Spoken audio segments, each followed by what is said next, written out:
রাসূল সাল্লাল্লাহু আলাইহি সাল্লাম সামরিকভাবে কত বিচক্ষণ একজন মানুষ ছিলেন সেটা আমরা সিরাতে 4টা ঘটনা থেকে বুঝতে পারি। প্রথম ঘটনা, বদরের যুদ্ধের প্রাক্কালে রাসূল সাল্লাল্লাহু আলাইহি সাল্লাম একটু রেকি করতে বের হয়েছেন, যে কুরাইশরা কোথায় আছে, তাদের অবস্থান কোথায়, সবকিছু বোঝার জন্য। তো তার মুসলিমদের শিবিরের আশেপাশে একজন ব্যক্তিকে দেখা গেল, তাকে ধরে নিয়ে আসা হলো এবং ধরে নিয়ে আসার পর যখন রাসূল সাল্লাল্লাহু আলাইহি সাল্লাম জিজ্ঞাসা করলেন যে কুরাইশরা সংখ্যায় কতজন আছে, তখন সেই ব্যক্তি বলছে যে আমি জানি না, অনেক, সংখ্যায় অনেক। দেখুন রাসূল সাল্লাল্লাহু আলাইহি সাল্লাম কি করলেন, তিনি বললেন যে ঠিক আছে, তারা প্রতিদিন কয়টা উট জবাই করে? তখন সেই ব্যক্তি বলল কোনোদিন 9টা, কোনোদিন 10টা। তখন আল্লাহ রাসূল বললেন তার মানে তাদের সংখ্যা 900 থেকে 1000-এর মধ্যে হবে, কারণ একটা উট 100 জন মানুষ কমফোর্টেবলি খেতে পারে। ঠিক আছে, তাহলে কোনোদিন 9টা, কোনোদিন 10টা, মানে তাদের সংখ্যা 900 থেকে 1000-এর মধ্যে হবে। এবং বদরের যুদ্ধে আসলেই কাফিরদের সংখ্যা কিন্তু 1000-এর মতোই ছিল। কত বিচক্ষণ ভাবে তিনি সরাসরি উত্তর না পেলেও ইনডিরেক্টলি তিনি বের করে ফেলেন কুরাইশদের সংখ্যা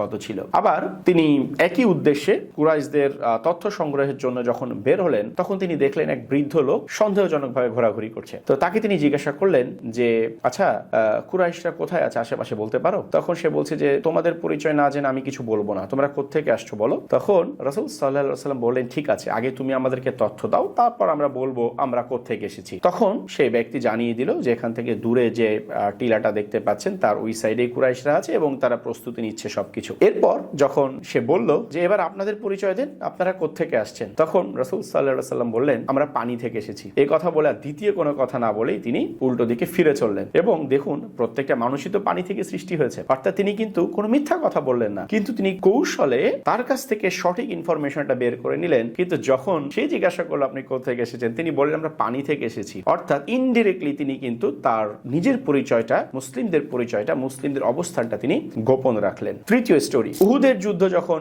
শেষ হয়ে গেছে অলরেডি, রাসূল সাল্লাল্লাহু আলাইহি সাল্লাম উহুদ পাহাড়ের একটা গুহার মধ্যে তিনি আশ্রয় নিয়েছেন। সাহাবীরা তার পানি নিয়ে আসলেন, তাকে পানি খাওয়ালেন, তার মুখ থেকে রক্ত পরিষ্কার করে দিলেন। তখন তিনি আলী রাদিয়াল্লাহু আনহুকে বললেন, আলী তুমি একটু ফিরে যাও এবং দেখো কুরাইশরা কি চলে যাচ্ছে নাকি তারা আবার ফিরে আসার প্রস্তুতি নিচ্ছে। তখন আলী রাদিয়াল্লাহু আনহু বললেন, ইয়া রাসূলুল্লাহ, আমি কিভাবে বুঝবো যে তারা চলে যাচ্ছে নাকি আবার ফিরে আসবে? তখন রাসূল সাল্লাল্লাহু আলাইহি সাল্লাম বললেন, তুমি যদি দেখো তারা ঘোড়াকে পাশে রেখে উটের পিঠে করে যাচ্ছে, তাহলে বুঝবা তারা মক্কায় ফিরে যাচ্ছে, তারা আর যুদ্ধে ফিরবে না। আর যদি দেখো উটকে পাশে রেখে তারা ঘোড়ার পিঠে করে যাচ্ছে, তাহলে বুঝবা তারা আবার দ্রুতই ফিরে আসবে এবং আক্রমণ করবে, যুদ্ধ শুরু হবে। এবং আলী রাদিয়াল্লাহু আনহু গিয়ে দেখলেন যে তারা আসলে ঘোড়াকে পাশে রেখে উটের পিঠে করে যাচ্ছে, অর্থাৎ তারা মক্কায় চলে যাবে আর যুদ্ধের কোনো ইন্টেনশন তাদের নাই। এবং রাসূল সাল্লাল্লাহু আলাইহি সাল্লাম কত বিচক্ষণতার সাথে তিনি কিন্তু বুঝিয়ে দিলেন সাহাবীদেরকে যে আসলে কুরাইশরা ফিরে যাবে নাকি যুদ্ধের ময়দানে আসবে। চতুর্থ ঘটনা, মক্কা বিজয়ের আগের রাত রাসূল সাল্লাল্লাহু আলাইহি সাল্লাম তাঁবু স্থাপন করেছেন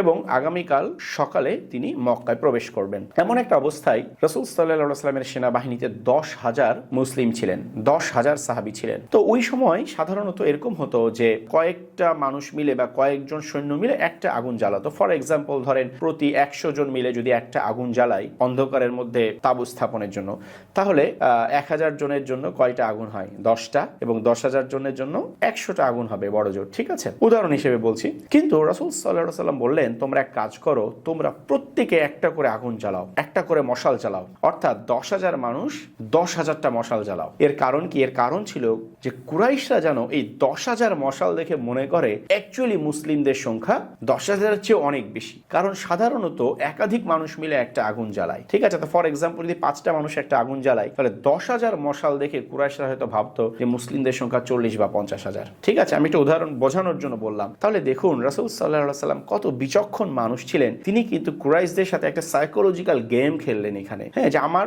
সৈন্য সংখ্যা 10,000, কিন্তু কুরাইশরা যেন এটাকে মনে করে 10,000-এর চেয়ে অনেক বেশি। তাহলে এই 4টা ঘটনা থেকে আমরা দেখলাম রাসূল সাল্লাল্লাহু আলাইহি সাল্লামের মিলিটারি ইন্টেলিজেন্স বা তার সামরিক বিচক্ষণতা কত প্রখর ছিল।